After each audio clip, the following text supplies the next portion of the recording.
কোঠা না মেধা মেধা মেধা সারা বাংলায় খবর দে কোঠা কোঠা খবর দে সারা বাংলায় খবর দে কোঠা কোঠা খবর দে কোঠা না মেধা মেধা মেধা কোঠা না মেধা মেধা মেধা।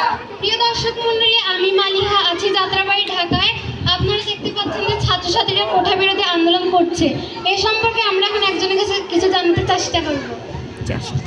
আপু, আপনারা কিসের দাবিতে আন্দোলন করছেন? আমরা একটি যৌক্তিক দাবিতে আন্দোলন করছি, যেখানে মেধাবীরা চাকরি পায় না, রাস্তায় রাস্তায় ঘুরে বেড়ায়, সেখানে অনেক অযোগ্যরা চাকরি পায়। তাই আমরা কোঠা প্রথার বিলোপ চাই।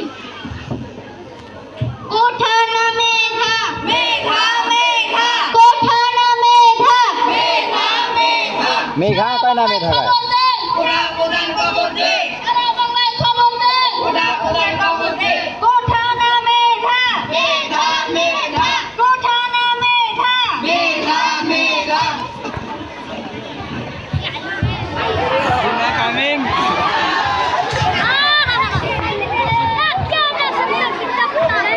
ম্যাম, চলমান কোঠা বিরোধী আন্দোলন সম্পর্কে কিছু বলুন। কি আর বলবো, মুক্তিযোদ্ধার নাতি বাসটা দেখা যায় না।